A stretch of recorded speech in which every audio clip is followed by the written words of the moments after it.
गाय किने ना मिलिया, जिन मिलिया तिन रोए। और जब नाचे गाय भगवान मिले फिर कौन दो आगण हो।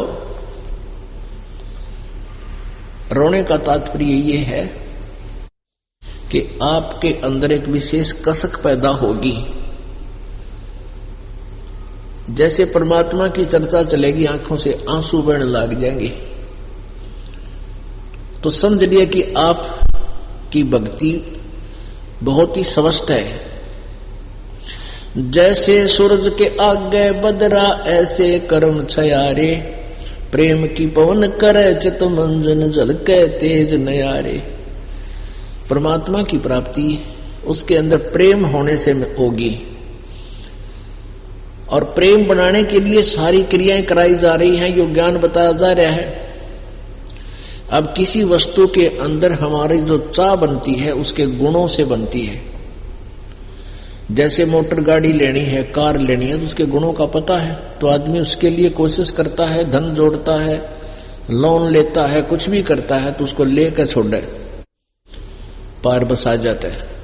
तो इसी प्रकार हमने इस पूर्ण परमात्मा के गुणों का ज्ञान हो गया और होगा, तो तभी हम इसकी चाह करेंगे और फिर इसमें एक विशेष प्रेम पैदा होगा।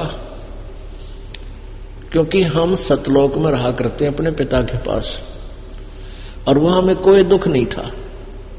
हम अपनी नालायकी से यहां काल का फंस गए, और अब हमने वहां जाना है जहां से हम अपने पिता के साथ से बिछुड़ कर आए, हमने भारी गलती कर रखी है। और घने बिछड़े हुए ने कोई अपना पिता फिर मिल जाए, बालक ने बहुत दौड़ के सीने के लग जाता है, आंखों से आंसू बहते हैं।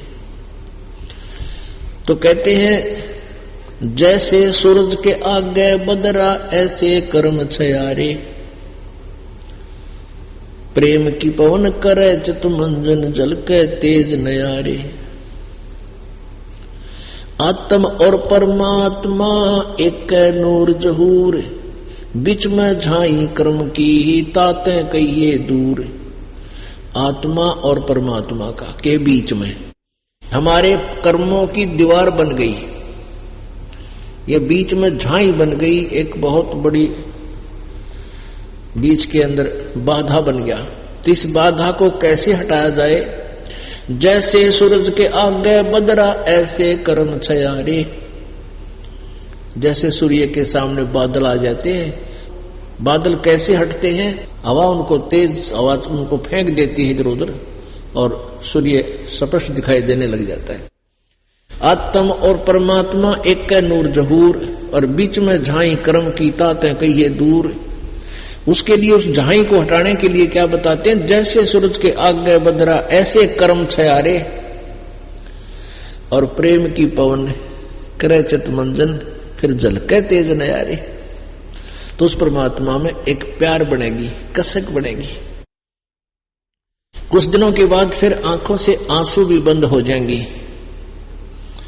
और ऐसी स्थिति हो जाएगी जिसको उन्मन मुद्रा बोलते हैं। नौका तेरा ऐसा क्या हो गया, तू उन्मन सा बैठा है, उन्मन सा यानी ना बोलता, ना ढंग से हंसता, ना कोई विशेष रुचि किसी वस्तु में। तो उसमें आपको ये समझ ले कि तत्व ज्ञान आपके हृदय में समा चुका है। जैसे नानक साहिब जी से कहना चाहते हैं कि कुछ दिनों के बाद क्या होगा,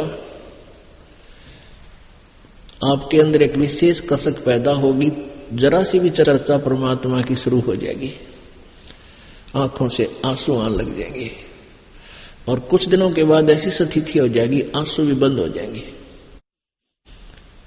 और वैसे ही जैसे यहां संसार असार सा नजर आओगा, किसी चीज में रुचि सी ना रहेगी, वो रोना होता है, वो कसक है न्यारी। कबीर परमेश्वर जी कहते हैं रो बल घट जावे, आंसू तो भगवान मिले नहीं, रो तो बल घट जा। और 8 पैर का दाजना जैसे घुण काटने खा, कहते हैं लास्ट स्थिति ऐसी आ जाएगी। कबीर परमेश्वर जी उदाहरण देते हैं, कबीर वैद बुलाइया पकड़ के देखी बाँ, और वेदना वेदन जान ही मेरा करक कलेजे माँ। सच्ची लगन जब भगत की बन जाती है उसकी ऐसी स्थिति हो जाती है, घर वाले जो भक्ति से अपरिचित हैं वो चिंतित हो जाते हैं, इस बच्चे का क्या हो गया, ना तो गणासा बोलता, ना हमारे पास बैठता, एकांत में रहस है, खावा पी भी सीए करे है, कोई खास नहीं, ओढ़ने पैरने की रुचि न रही नहीं। तो घर वाले न सोचे हैं कदे बच्चे का कोई गुप्त बीमारी होगी हो।